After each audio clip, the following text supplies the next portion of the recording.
Demonstrasi kontekstual, Modul 3.1, Pengambilan Keputusan sebagai Pemimpin Pembelajaran. Saya, Puji Lestari, calon guru penggerak Angkatan 2 dari Kabupaten Bengkalis. Dalam modul ini, kita akan belajar untuk memahami konsep dalam pengambilan keputusan. Hal-hal yang terkait dengan dilema etika dan bujukan moral. Dilema etika adalah suatu situasi yang terjadi ketika seseorang harus memilih antara dua pilihan, di mana kedua pilihan secara moral benar tetapi bertentangan. Sedangkan bujukan moral adalah situasi yang terjadi ketika seseorang harus membuat keputusan antara benar dan salah. Dan secara umum, ada 4 paradigma yang terjadi pada situasi dilema etika, yaitu individu lawan masyarakat, rasa keadilan lawan rasa kasihan, kebenaran lawan kesetiaan, dan jangka pendek melawan jangka panjang. Pada saat pengambilan keputusan, seseorang akan selalu berhubungan dengan nilai-nilai atau prinsip-prinsip yang dianutnya, disadari ataupun tidak. Nilai-nilai atau prinsip-prinsip inilah yang mendasari pemikiran seseorang dalam mengambil suatu keputusan yang mengandung unsur dilema etika.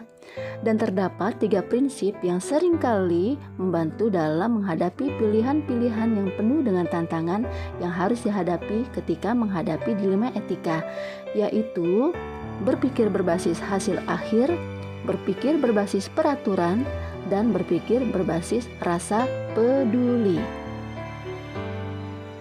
Dan untuk membantu kita dalam mengambil suatu keputusan pada saat kita mengalami dilema etika yang membingungkan, kita dapat menerapkan konsep pengambilan dan pengujian keputusan dengan menggunakan 9 langkah pengujian berikut. Bagaimanakah pemahaman saya dalam mengambil keputusan sebagai pemimpin pembelajaran setelah mempelajari modul 3.1 ini? Saya akan mulai menyusun rencana dalam menjalani pengambilan keputusan yang mengandung unsur dilema etika. Saya akan mentransfer dan menerapkan pengetahuan yang telah saya dapatkan di program guru penggerak ini di sekolah atau di lingkungan saya dengan cara melakukan sosialisasi program dan berbagi informasi, melakukan kolaborasi dan senantiasa berdiskusi, serta melakukan aksi nyata, salah satunya dengan coaching. Langkah-langkah apa yang akan saya lakukan untuk memulai mengambil keputusan berdasarkan pemimpin pembelajaran? Perubahan akan saya mulai dari diri sendiri dengan cara menerapkan mindfulness ketika saya dihadapkan pada situasi yang menuntut saya untuk mengambil keputusan. Selanjutnya, saya akan melakukan 9 langkah pengujian pengambilan keputusan berikut.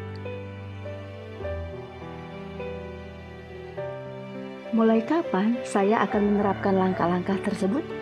Insya Allah, saya akan memulainya dari sekarang, hari ini, dan saat ini ketika saya dihadapkan pada situasi yang mengharuskan saya untuk mengambil suatu keputusan, terutama pada saat menghadapi situasi dilema etika.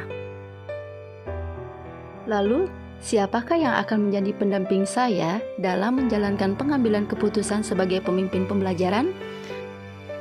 Saya akan meminta orang yang memahami situasi dan saya anggap bijaksana untuk membantu saya dalam mengambil keputusan ketika saya dihadapkan pada situasi dilema etika.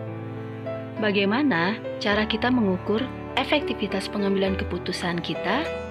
Yang harus kita lakukan adalah kita harus meninjau kembali pengambilan keputusan yang telah kita lakukan dan melakukan refleksi.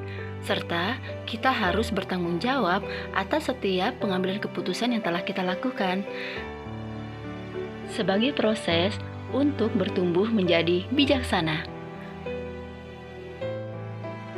Sekian dan terima kasih.